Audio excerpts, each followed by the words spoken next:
The cockpit was shaking. Warning lights blinked furiously, and alarms blared through the cabin. First Officer Ethan Harper gripped the controls with trembling hands, sweat beading down his forehead.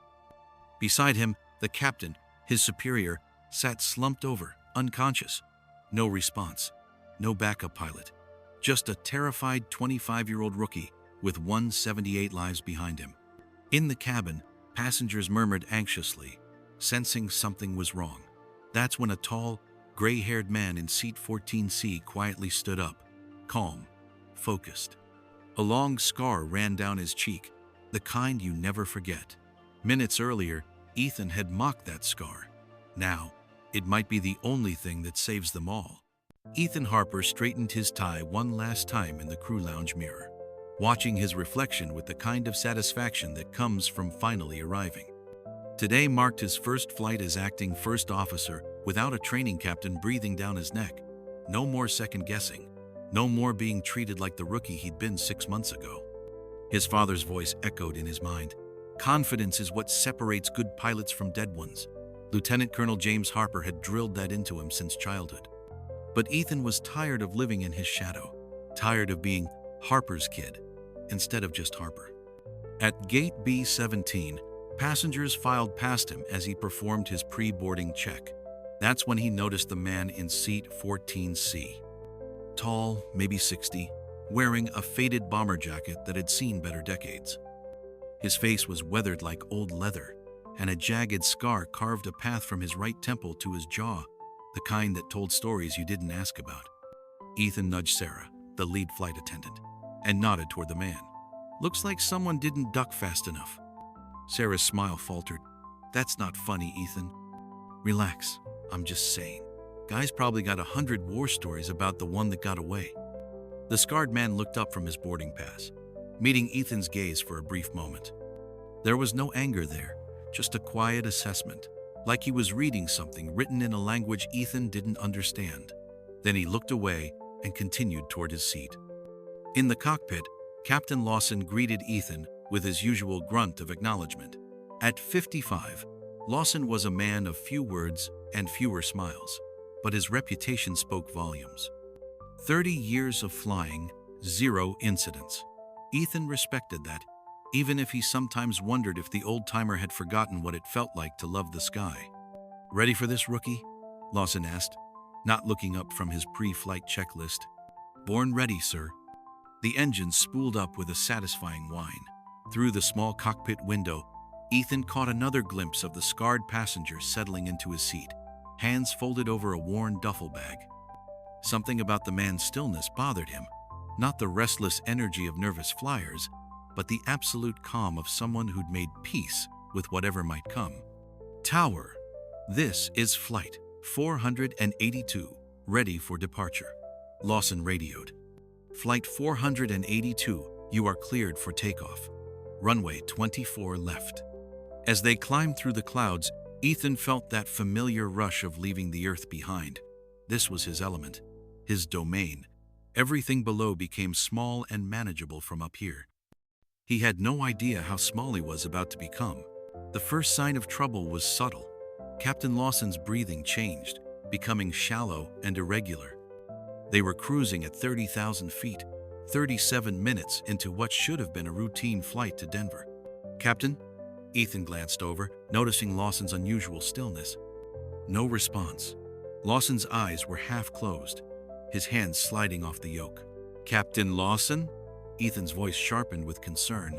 Still nothing. Ethan reached over and gently shook his captain's shoulder. Lawson's head lolled to the side, completely unresponsive. Ethan's training kicked in, but panic wasn't far behind. He grabbed the intercom, flight attendant to the cockpit, immediately.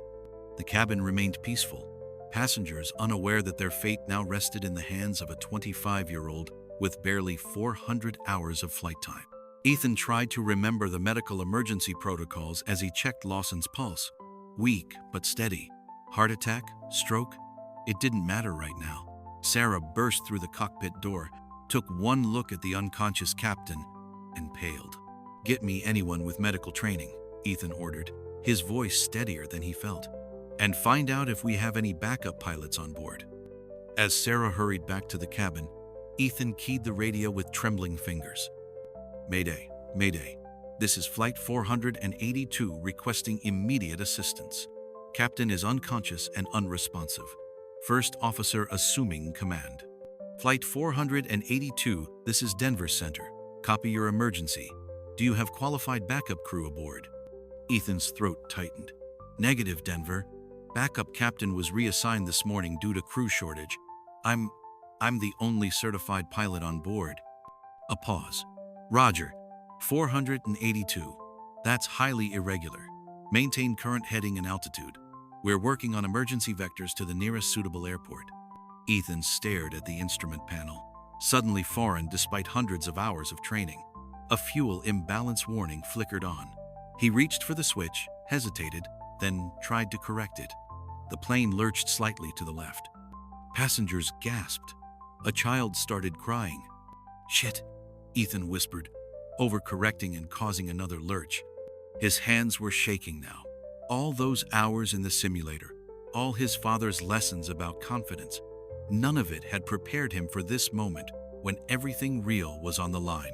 In the cabin, the man in 14C calmly unbuckled his seatbelt and stood up. The cockpit door opened with a soft hiss. Ethan spun around, expecting Sarah with an update. Instead, he found himself face to face with the scarred passenger from 14C. Sir, you can't be in here, Ethan said, his voice cracking slightly. This is a restricted area. The man stepped forward with quiet authority. Son, you don't have a plan, and you're about to lose control of this aircraft. I have everything under control, Ethan lied, even as another warning light began blinking. The stranger's eyes, steel gray and utterly calm, swept across the instrument panel in one practiced glance. He saw everything. The fuel imbalance, the slight deviation from course, the way Ethan's hands trembled over controls he clearly didn't fully understand. No, you don't, the man said simply. And that's not your fault. It's mine for not speaking up sooner. Ethan bristled. Look, I don't know who you think you are, but Captain Raymond Beckett, United States Air Force, retired. 37 years military. Another 15 commercial. Type rated on this aircraft. He pulled out a worn leather wallet, revealing credentials and licenses. And your first officer Harper, 394 total flight hours. First emergency situation. The weight of recognition hit Ethan like a physical blow. This was the man he'd mocked an hour ago. The man whose scar he'd turned into a punchline. Ethan's voice failed him. Listen to me, Beckett continued, his tone firm but not unkind. I've been in your seat. I've felt what you're feeling right now. The difference is, I had time to make my mistakes when lives weren't on the line. Another warning chime sounded. The fuel imbalance was getting worse. I can help you, Beckett said, but you need to let me. Ethan looked at the unconscious captain, then at the controls he'd been pretending to understand, then at the man whose experience was written in the lines of his face and the scar that marked him as a survivor. His pride warred with his terror, and terror won. What do I do? He whispered. First things first, Beckett said, settling into the jump seat behind the pilots. You're fighting the aircraft instead of flying it. The fuel imbalance is pulling you left, but the autopilot is overcompensating. He reached past Ethan, adjusting the fuel flow with practiced precision. The plane immediately steadied. Denver Center, this is Flight 482, Beckett said into the radio. We have an experienced backup pilot assisting, requesting vectors to Colorado Springs Airport. Copy, 482. Captain Beckett, is that you? A slight smile crossed Beckett's weathered face. Hello, Tommy. Still working the graveyard shift? Good to hear your voice, Ray. Colorado Springs is clearing runway 17 for you. Weather's good, winds light. Ethan stared at the easy camaraderie between Beckett and the controller. This was what experience looked like.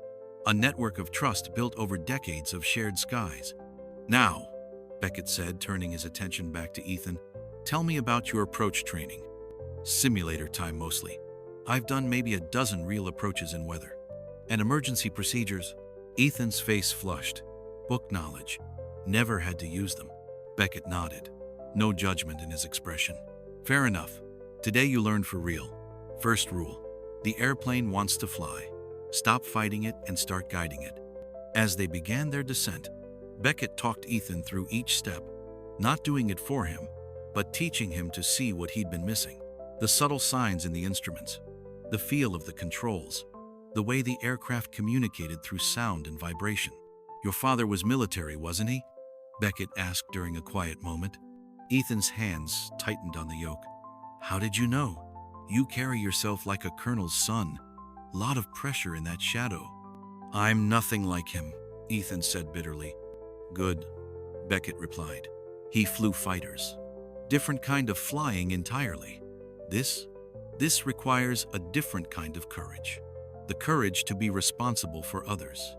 The runway lights appeared through the clouds below, a string of pearls in the darkness. "Take us home, son," Beckett said quietly. Ethan's hands found a steadiness he didn't know he possessed as the runway grew larger in the windscreen. Beckett's voice provided a calm counterpoint to his racing heart. "Airspeed 140 flaps to full. Easy on the yoke." The wheels touched down with barely a bump. Ethan had never felt anything so beautiful as the rumble of tires on tarmac. "Welcome to Colorado Springs," he said into the cabin intercom, his voice stronger than it had been all day. The passengers erupted in applause, not just polite appreciation, but the heartfelt gratitude of people who understood they'd witnessed something extraordinary.